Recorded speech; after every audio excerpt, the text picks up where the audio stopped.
Hello tout le monde, je vous rejoins aujourd'hui pour une nouvelle vidéo qui va être un peu différente des autres.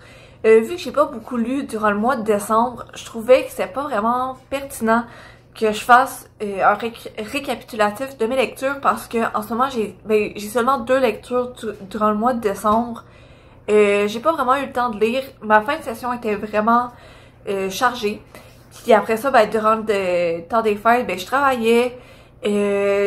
J'ai aussi essayé de passer un peu de temps avec mon amoureux et aussi avec mes parents.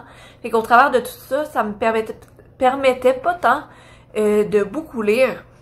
Mais j'essayais de me reprendre un peu au mois de janvier avant que les classes reprennent. Mais tout ça pour dire que j'étais quand même beaucoup chargée dans mon horaire durant la fin du mois de décembre, ce qui m'a pas permis de lire autant que je voulais. Puis avec un bilan de 2 livres, je trouvais que c'était pas tant une vidéo cool. Mais à la place, je me suis dit, au lieu de faire un récapitulatif d'un seul mois, je vais faire un récapitulatif de toute l'année. Et ce que je vais faire, c'est que je vais vous présenter mes 12 coups de cœur qui ont marqué mon année. J'ai re-regardé les livres que j'ai lus durant l'année. Et pour chacun des mois, j'en ai choisi un qui m'a particulièrement marqué. Fait que je vais vous présenter les 12 livres que j'ai aimés cette année. Donc, pour le mois de janvier, c'était mon coup de cœur de ce mois-là, c'était À tout jamais de Nicholas Sparks.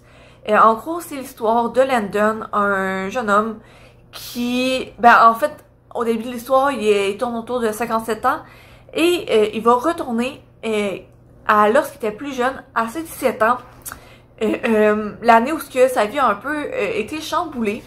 Dans le fond, son père lui avait beaucoup poussé à plus s'investir à l'école. Comme ça allait lui donner un meilleur dossier scolaire pour mieux s'intégrer à l'université, mieux avoir un meilleur dossier, puis avoir plus de chances justement qu'il soit accepté à plusieurs universités. Et Landon, il a choisi de s'impliquer, mais dans le comité de l'école, et il devient même le président du comité. Mais au bal, il n'y a pas d'accompagnatrice, puis il veut pas perdre la face. Fait que il essaie d'inviter différentes filles et réussit pas. Et la seule fille qui accepte, c'est la fille du pasteur. Il me semble que son nom c'est Jamie. Elle accepte à une seule condition, c'est qu'elle ne tombe pas amoureux d'elle. Donc, lui accepte et se dit, ça va être facile, c'est ça. Et l'histoire tourne justement autour de leur relation, de leur début d'amitié qui devient peu à peu un peu plus que ça. Et c'est sûr, c'est un roman que j'ai vraiment beaucoup aimé. C'est du Nicholas Sparks.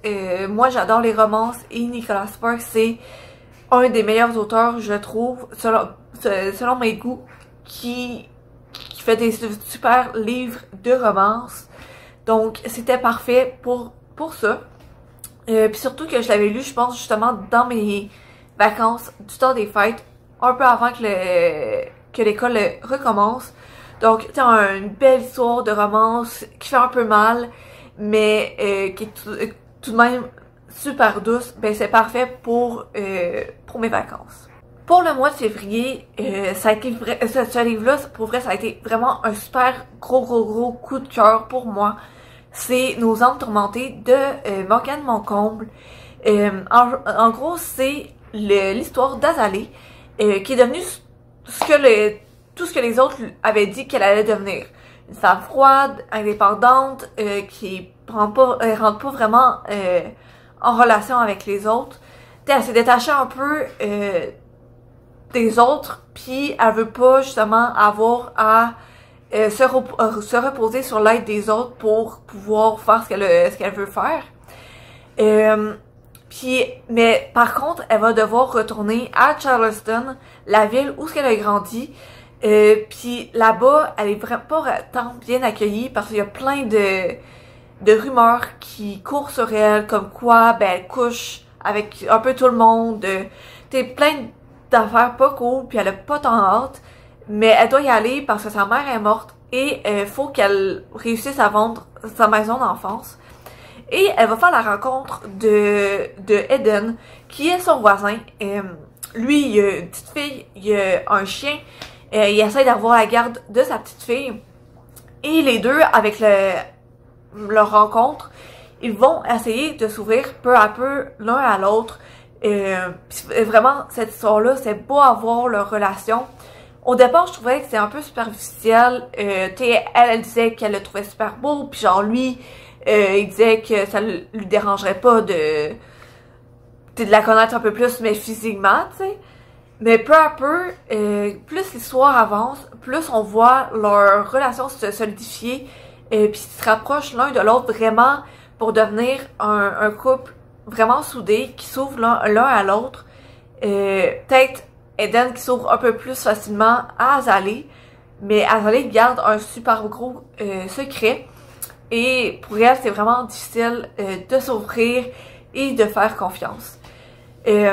Puis justement, Azalée, je trouvais que c'est vraiment c'est un personnage que j'ai adoré parce que ben justement, elle a vécu des trucs vraiment pas cool, mais elle a réussi à quand même essayer de pas nécessairement passer par-dessus, mais de vivre sa vie malgré tout. Puis c'est une forte féministe et je suis contente quand il y a un personnage qui est une féministe très forte dans les romans. Moi, j'adore ça.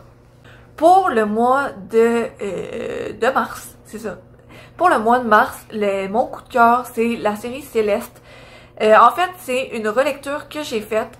Puis, ben, l'auteur, c'est Cynthia Hand. C'est une série que j'avais déjà lue, je pense, fin secondaire à peu près. Fait qu'il y a quand même un petit bout.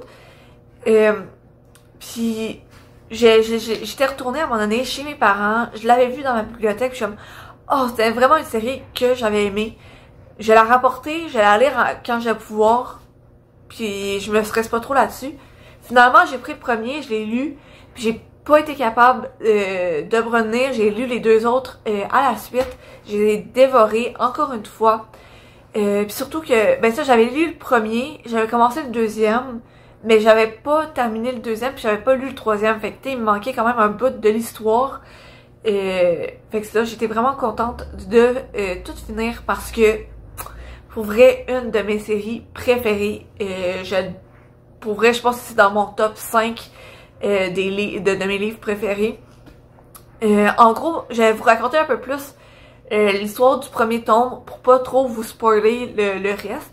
Mais dans le fond, dans le premier tome, Clara, elle vient d'apprendre qu'elle est à un corps d'ange. Fait qu'elle elle a du sang d'ange de sa mère, puis son père, il serait humain. Fait que en tout cas, elle serait 3 corps humaines et un corps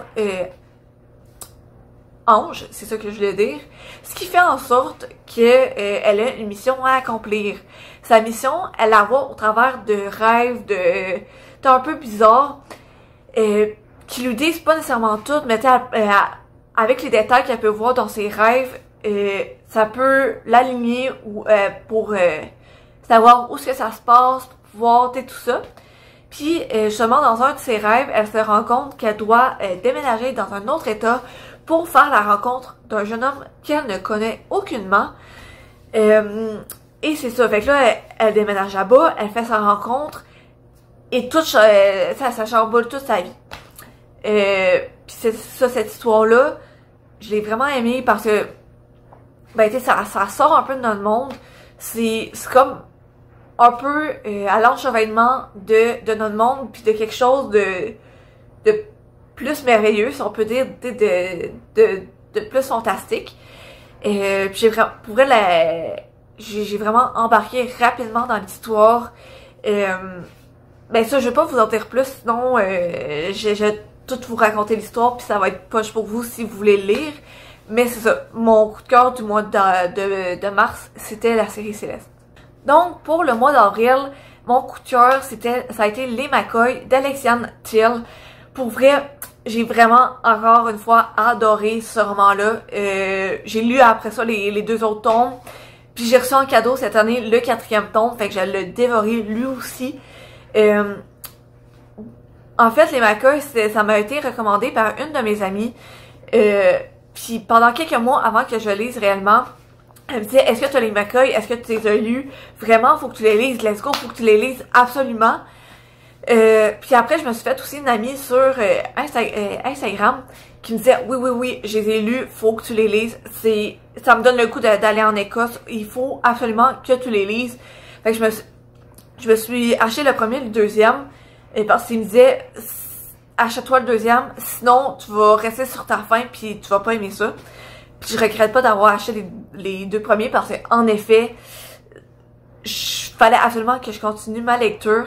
En gros, ben c'est l'histoire de Phèdre qui, après la mort de son père, lui, il lui a dit dans son testament, retourne en Écosse, t'es vu que moi je suis écossais, va en Écosse, fais un programme de travail, découvre le pays d'où je viens, puis c'est ça, fait pour satisfaire ses derniers vœux, Phèdre retourne en Écosse, elle s'inscrit au programme, elle trouve un travail et elle se retrouve au centre d'une guerre entre clans, une guerre qui est gardée assez secrète. Les clans, parce que les clans, ben tout le monde pense que ils ont plus tant lieu d'être, mais ça serait encore très présent en Écosse. En tout cas, dans l'histoire, c'est encore très présent.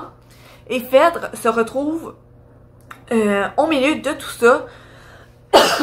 Désolée. Au milieu d'une guerre entre clans dont elle comprend pas trop les règles.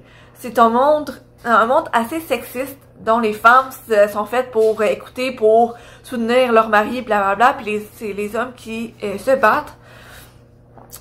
Donc ça, elle se retrouve là-dedans puis elle se retrouve sous l'aile des McCoy, justement du clan des McCoy, jusqu'à temps qu'elle se rende compte qu'ils ont fait quelque chose. En tout cas, c'est... Encore une fois, je vais pas trop vous en raconter pour que si vous voulez lire, ben je vais pas tout vous raconter. Mais vraiment, genre, j'ai adoré parce que, tu sais, c'est justement un peu l'histoire de l'Écosse avec les clans, mais encore présent aujourd'hui. Fait que, il y a comme une touche de contemporain, d'actualité, si on peut dire. Ils ont pas vraiment, ils ont plus vraiment les mêmes armes, si on peut dire. Oui, il y a encore, tu sais, des attaques fusils, blablabla et tout ça. Mais tu sais, c'est aussi beaucoup stratégique. C'est attaque contre attaque. Ils peuvent pas nécessairement faire tout ce qu'ils veulent vu que il y a aussi comme tu sais les personnes civiles, les civiliens. Puis là, ben tout ça. En tout cas, j'ai adoré. Puis je suis contente d'avoir le quatrième sous ma main parce que il est sorti plus tôt en France vu que l'autrice est française. Ça a sorti quand même récemment, novembre, je pense, novembre ou décembre de cette année au Québec, fait que je suis contente de l'avoir puis continuer la série. Pour le mois de mai, mon coup de cœur, ça a été Grisha. En gros, c'est l'histoire d'Alina qui pensait qu'elle était une femme normale. Elle et son équipe de cartographes avec d'autres équipes d'autres professions doivent traverser le Shadowfold.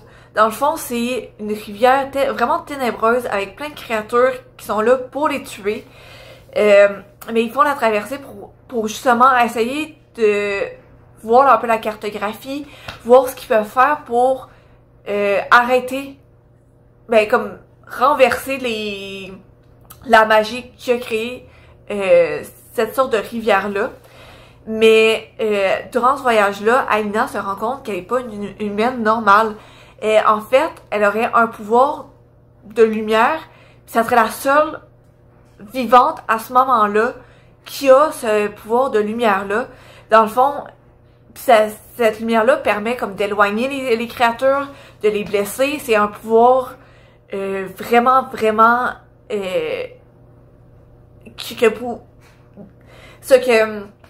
je trouve pas les bons mots, mais c'est vraiment un gros pouvoir qui est vraiment powerful, si on peut dire. Je trouve pas le bon mot en français. Puis Puis justement, le Darkling, c'est un peu le dirigeant des Grisha. Les Grisha, ils ont, c'est les personnes qui ont des pouvoirs justement magiques. Le Darkling essaye de la convaincre de l'aider à faire avancer ses idées à lui. Il lui dit « Ouais, ben on a les mêmes idées, on veut arrêter ça. » Ben rapidement, Alina se rend compte que ils ont finalement pas les mêmes buts. Et c'est ça. Je vais pas aller encore plus loin, pour pas tout vous divulguer.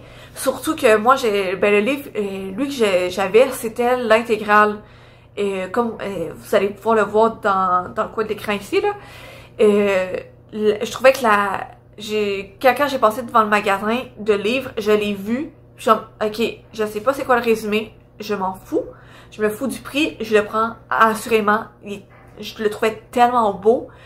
Puis j'ai pas vraiment regretté ma lecture. Mais peu à peu, genre, à force de voir les chroniques de d'autres personnes, je voyais peu à peu comme un peu les côtés pas négatifs du livre, mais comme des affaires que j'avais pas nécessairement réalisées, puis je me rends compte, ouais, c'est vrai que c'est un peu poche ces affaires-là. Mais en fait, ce que j'ai un peu moins aimé, c'est que je trouve que la relation justement entre Alina et le Darkling était très peu développée. Comme, oui, il y avait de temps en temps, ils interagissaient ensemble, mais tu sais, c'est surtout dans le premier livre. Dans le deuxième puis le troisième, tu sais, ils interagissaient encore ensemble. Oui, c'est sûr, tu sais, pour que la ligne directrice, ça fasse sens, tu sais, ils étaient en contact ensemble. Mais comme, pas autant qu'il aurait pu l'être, pas autant qu'il aurait été nécessaire pour que ça soit réellement intéressant. Oui, c'est intéressant, mais comme, en tout cas, vous comprenez. Mais c'est quand même une super bonne lecture. J'ai vraiment aimé. J'ai vraiment embarqué dedans. Puis, même si c'est quand même une bonne brique, je pense que je l'avais lu quand même assez rapidement. Mon coup de cœur pour le mois de juin, c'est le premier tome de Elfie. C'est de Gabrielle Dubois. Dans le fond, c'est un livre auto-édité. L'autrice m'avait approché justement sur Instagram, sur mon compte Bookstagram. Elle m'avait dit « Hey, si tu veux, je t'envoie le premier tome de la série.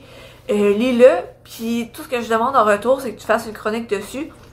Que ce soit positif ou négatif, tant que tu me fais une chronique, tant que tu fais ben pas une publicité, mais genre c'est un peu ça, comme tant que tu te présentes à tes abonnés,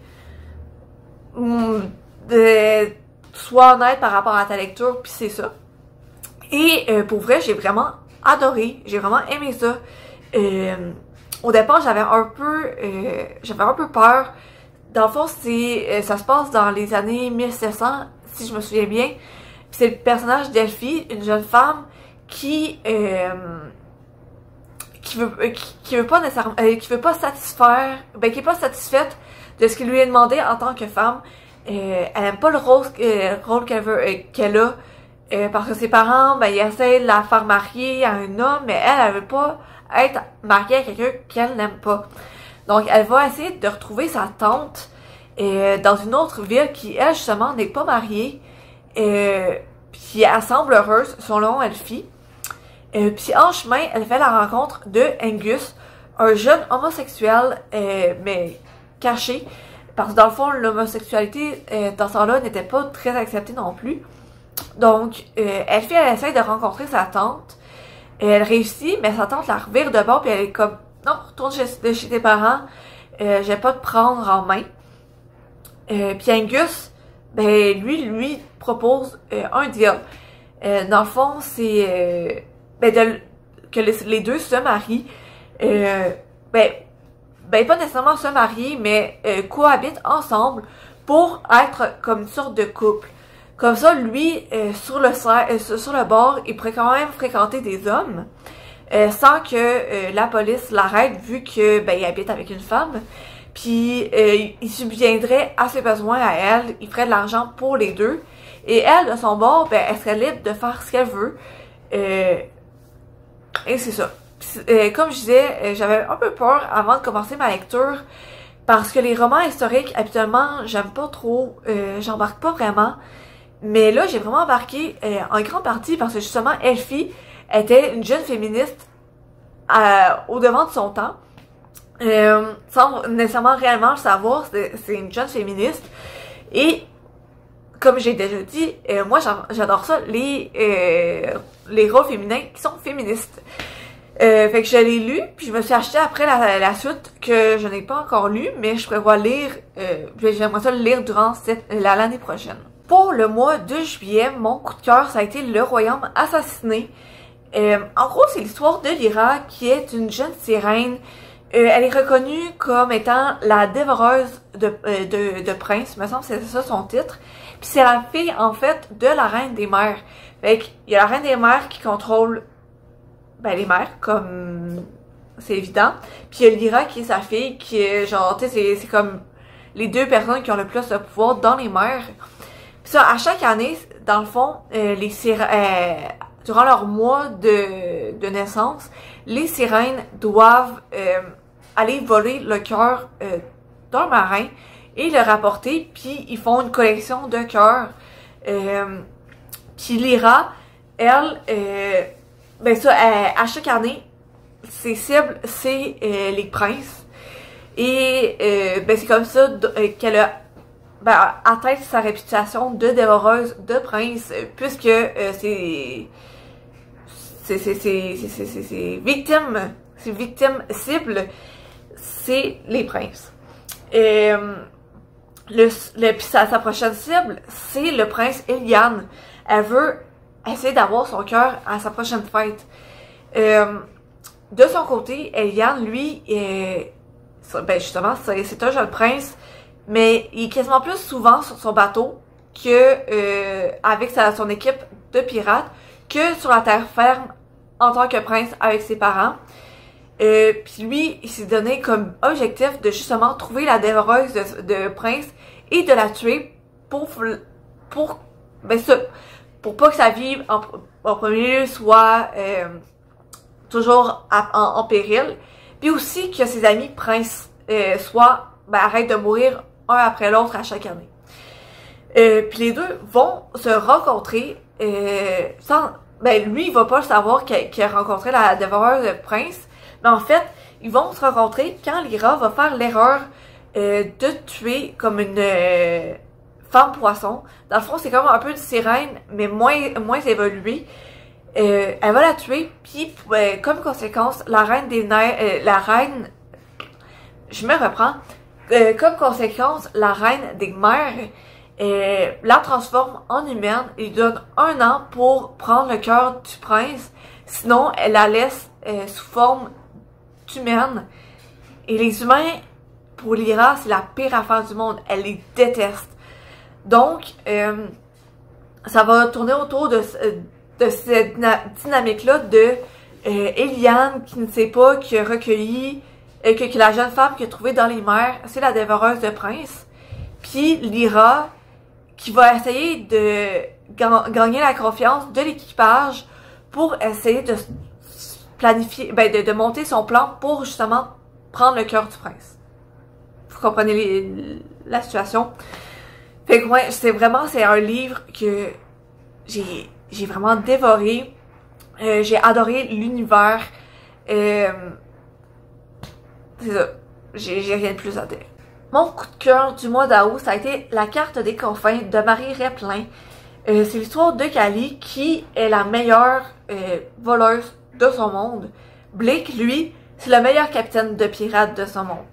Leur rencontre devait être très brève. Dans le fond, Cally lui en échange de l'argent de Blake, Cally lui donnait un compas magique. Mais leur rencontre va avoir quelques difficultés. Cally est sur le bord de se faire arrêter. Fait elle garde le compas, puis en échange de sa liberté, elle accepte de donner le compas à Blake. Mais finalement, elle se retrouve sur son bateau. Et de cette façon-là, leur destin est lié. Peu à peu, c'est sûr, il y a une petite histoire d'amour qui commence entre ces deux-là. Puis Callie, elle est très refermée sur elle-même, sur son passé. Elle s'ouvre pas tant jusqu'à la fin, jusqu'à temps qu'elle accepte d'aider Blake dans son plan pour essayer d'atteindre la carte des confins, qui justement est le but final de Blake. Il veut la trouver. Elle accepte de l'aider à la fin parce que c'est la seule qui peut réellement l'aider. Puis ça finit de même que à la fin il trouve pas la carte. Il va avoir un deuxième tome, ça veut dire. Mais le livre justement finit que elle lui propose une idée pour l'aider dans son plan. Il accepte et il commence à faire cette idée-là.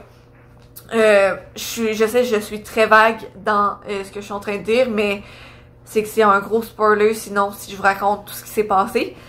Mais en tout cas, j'ai vraiment embarqué rapidement dans l'histoire. C'est un monde vraiment fou. Puis la relation entre Callie et Blake est juste trop drôle. J'ai vraiment adoré cette histoire-là. Pour le mois de septembre, ma lecture coup de cœur, ça a été Serpent and Dove de Shelby Mahurin. Je l'avais vu beaucoup passer sur Instagram et il me tentait vraiment, je trouvais vraiment qu'il avait de l'air bon. Surtout que la couverture aussi, je la trouvais vraiment belle. Fait que je me suis dit, je me lance, je me l'achète. Puis évidemment, je ne l'ai pas regretté. Il y a Lou d'un côté qui est une voleuse, mais qui est avant tout une sorcière en cavale. Et de l'autre, il y a Reid, qui est un chasseur. Il a prêté serment, dans le fond, à l'église pour chasser des sorcières, puis les tuer pour qu'ils arrêtent d'être une menace à la population. Puis à leur comble, ils se retrouvent mariés l'un à l'autre à cause de certaines circonstances. Reid, il sait pas que Lou est une sorcière. Lou, ça la stresse bien gros que son nouveau mari essaye de chasser les sorcières justement, puis que ça se peut que s'il découvre son secret, il essaye de la tuer. Puis surtout que Reid, c'est un des chasseurs les plus droits, si on peut dire, de l'église. C'est un des plus vaillants, qui tient à cœur, son rôle à cœur. Fait que c'est ça, c'est comme une tension entre les deux personnages, surtout que les deux, au départ, ils voulaient pas être mariés l'un à l'autre. Lou est habituée à être libre, à faire ce qu'elle veut, à confronter des hommes, des hommes, des femmes, peu importe. Elle a pas peur de dire ce qu'elle pense à personne, incluant Reid, qui représente l'Église. Et tout le monde sait que à un certain moment, l'Église représentait l'autorité. Et donc, les confronter, ça se faisait pas tant. Fait que c'est vraiment une drôle de dynamique entre les deux.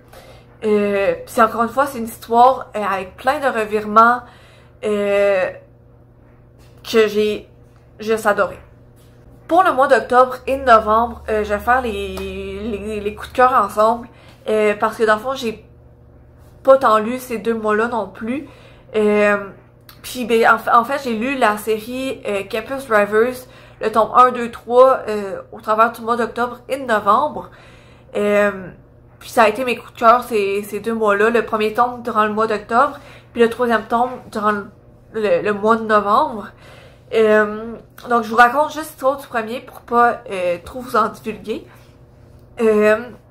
En gros, les Campus Drivers, c'est un groupe de 4 gars qui ont décidé de monter une application pour, c'est comme un peu des taxis, mais sur leur campus, puis un peu les alentours, pour, dans le fond, aider les étudiants puis les étudiantes à mieux naviguer au travers de leur campus, qui est énorme. Puis eux, en même temps, ça leur fait de l'argent durant leurs études. Et dans le premier tome, en fait, je peux vous raconter l'histoire des deux parce que, en tout cas, vous allez le comprendre. Fait que dans le premier tome, c'est l'histoire de Lane et de Loïs. Loïs, elle vient de se faire dumper par son chum, par son ex en fait. Fait que Puis une semaine avant le début des classes. Fait qu'elle a pas de place où dormir, elle peut pas aller aux résidences, il reste plus de place. Trouver un appartement, c'est difficile, surtout qu'elle a pas nécessairement l'argent pour. Puis Lane, il la retrouve sur un palier, genre en train de dormir sur un palier, puis ben il l'invite à dormir une nuit chez lui. Il se dit, ok, ça va être juste une nuit, après ça elle va partir. Finalement, ça l'a pris, genre, les mois avançaient, Loïs dormait toujours sur le divan de Lane, et leur relation allait assez bien, leur relation était assez amicale, ça allait bien, puis c'est ça. Le premier tome, c'est ça. Puis pour le troisième tome, donc mon coup de cœur de novembre, c'est l'histoire de Donovan, c'est bien ça. En fait, c'est l'histoire de Lewis, parce que le Donovan, c'est dans le deuxième tome. Le troisième tome, c'est l'histoire de Lewis et Amy. Dans le fond, là, c'est le dernier tome de la série. Les Campus Drivers en sont à leur dernière année sur le campus, et ils veulent que l'application continue parce qu'ils vont quand même recevoir une partie de l'argent des trajets. Fait que, pis tu sais, vu que c'est eux qui ont parti l'application, ben genre, c'est ça. Donc, ils se sont dit que les 4 gars allaient devoir se trouver un apprenti qui allait les suivre, puis les 4 gars allaient leur montrer c'est quoi le travail des Campus Drivers pour voir s'ils allaient faire, genre justement, s'ils allaient pouvoir reprendre en main l'application. Et Lewis se retrouve avec Amy comme apprenti. Amy, une jeune femme. Puis Lewis, ben, il s'attendait pas vraiment à ça. Il essayait plutôt de trouver un garçon parce que, genre, selon lui, les garçons seraient plus aptes, si on peut dire, à faire ce genre de job-là. Mais il va rapidement revoir sa perception quand, dans le fond, sa voiture, son petit chouchou, son petit bijou, son bébé, il va se faire voler. Puis Amy, c'est elle qui va l'aider à retrouver son char et à le revoir. Puis il va faire comme, ok, ouais, finalement, peut-être que c'est une bonne recrue. Donc, ça tourne autour de ces deux, le troisième tome tourne autour de ces deux personnages-là. Puis globalement, la série, je l'ai vraiment bien aimée. Puis j'ai pas dit l'autrice, là, mais c'est C.S. Quill. Pour elle, c'est vraiment une belle histoire. J'ai vraiment aimé. À chaque fois que je tournais une page, c'était hilarant. À chaque fois. Il y avait toujours une blague quelque part. Il y avait toujours quelque chose de drôle. Si c'est pas à chaque page, c'est à chaque 2 pages. En tout cas, c'est vraiment une série fun à lire. C'est drôle. Pour le mois de décembre, mon coup de cœur, ça a été Conte moderne de Noël de Muna Busluk. C'est en fait c'est comme plein de petites nouvelles, puis dans chacune c'est des personnages différents qui sont comme le personnage principal. Puis on pourrait croire qu'ils sont pas reliés, mais en fait ils le sont parce que ils ont tous fréquenté le bar à vin de Quentin à la même journée. Puis tu sais, j'ai fait la chronique récemment, fait que pour ceux qui l'ont pas lu, je vous conseille d'aller regarder la chronique parce qu'elle va être un peu plus détaillée. Mais vraiment, c'est un livre que j'ai vraiment aimé. C'est parfait pour juste relaxer. C'est comme une lecture facile à faire, que t'as pas trop à penser. Tu la lis puis c'est ça. Fait que vraiment, c'est une belle lecture pour terminer l'année. Donc, c'était tout pour cette vidéo-ci. J'espère que vous avez aimé le concept. Dites-moi-le si vous avez aimé ou pas dans les commentaires. Je suis toujours contente d'avoir de votre feedback pour améliorer mes vidéos. Mais c'était ça, c'était mes 12 lectures coup de cœur de l'année. J'espère d'en avoir autant l'année prochaine, d'aimer le plus la majorité des lectures que je vais faire. Puis j'espère que vous allez faire plein de belles lectures vous aussi l'année prochaine. Et on se retrouve en 2022. Bye!